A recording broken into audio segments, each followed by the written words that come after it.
Hi guys, welcome to Great Foundation. I'm David Ojika and I know it's been a while and I apologize. So let's just cut down to the chase on today's video. But before that, please subscribe to this channel, like, share. You need to share, you have to, don't be stingy. And we have an Instagram page, great__foundation. It started right before this YouTube channel, so if you just have time to scroll down, you see more other content and reels, short videos just to have fun. It's right there, so please follow and engage. Thank you. So let's run up on what we need to discuss about today. There is something that needs to be addressed, and the passage of today's video is Titus 3. So we'll start from verse 2, and it says, "Tell them not to speak evil of anyone, but to be peaceful and friendly, and always show a gentle attitude towards everyone. For we ourselves," this is verse 3, "for we ourselves were once foolish, disobedient and wrong. We were slaves to passions and pleasures of all kinds.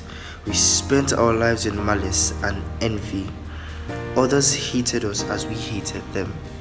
Now, you see, it's very sad what I'm about to say right now. It's very sad, but Christianity has the most highest ranking of hypocrites, of people that judge, of people that are so judgmental. It's not actually supposed to be like that. Basically, frankly speaking, even the church itself, I believe the church is a hospital for people that do not know God. It's supposed to be a refuge for sinners, not a club for saints. People that go to church, in fact, in Romans it says that every one of us in this world have committed one thing or another. We are sinners, and there is no way to come against that fact. It says in his word that if we believe we are not sinners, we are liars. We don't actually know what's right or wrong in the face of God. But now we're not talking about that.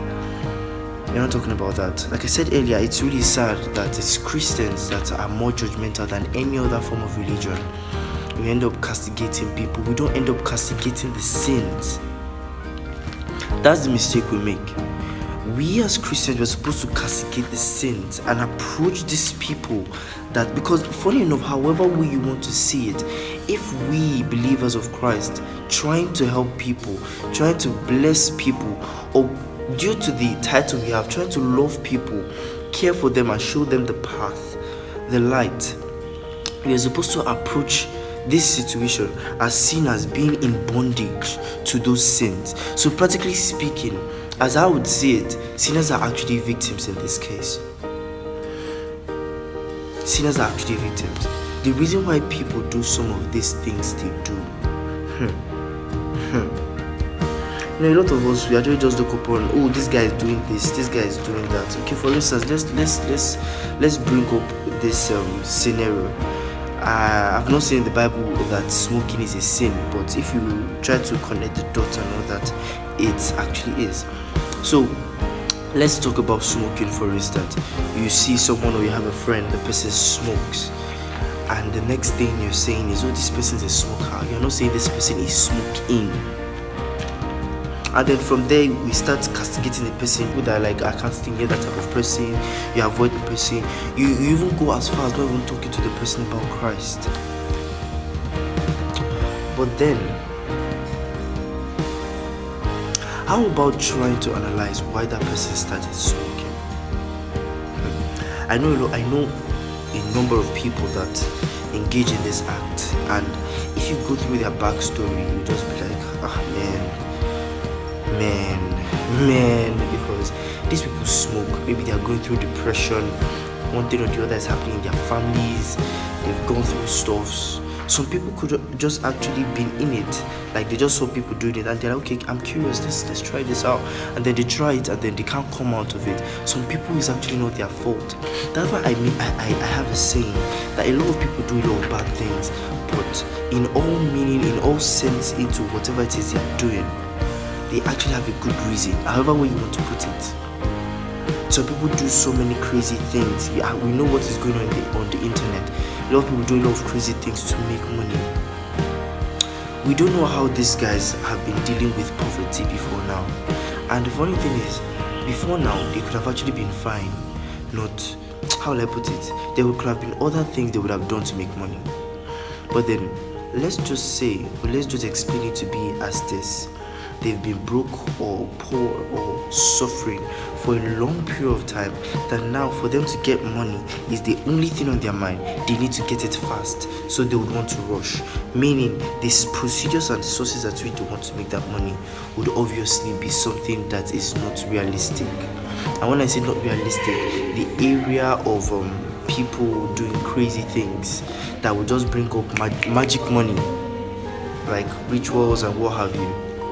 They didn't work for it, but they're having the dough. And that's what I'm talking about. We need to start approaching sinners like they're in bondage, because they are actually in bondage. Pain is probably the reason why they're doing what they're doing.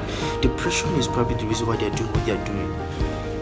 There are a lot of things that these people have suffered and are enduring that led them to whatever situation they are in right now that we consider as sins. We need to start addressing more of the sins than the sinners. Believers, you call yourself a Christian. How many people have you reached out to that are in bondage? How many people? How many people? There are some people that they do these things, they don't even know why they are doing it. I've heard of some people that they're in a rich home. They have everything. They have a phone. They could even have an iPhone. What's the latest iPhone? And then they're stealing something of Nokia.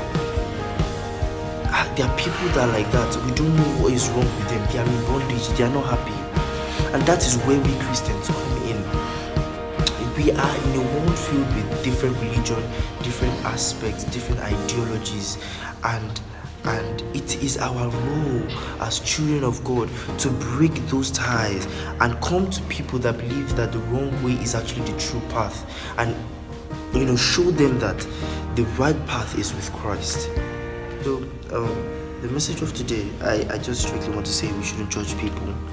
Try to read Titus 3. It really briefs down on all of that. Titus chapter 3, from verse 1 to everything, if you can. Please, we believers, we shouldn't judge people. We shouldn't judge the people. We shouldn't judge the sinners, because they are victims in this case. They are in bondage. They need our help. What we should judge and come against is the sins, and try to approach them and love them. That is why we are Christians. Remember, in Great Foundation, we are here to know who we are, understand salvation,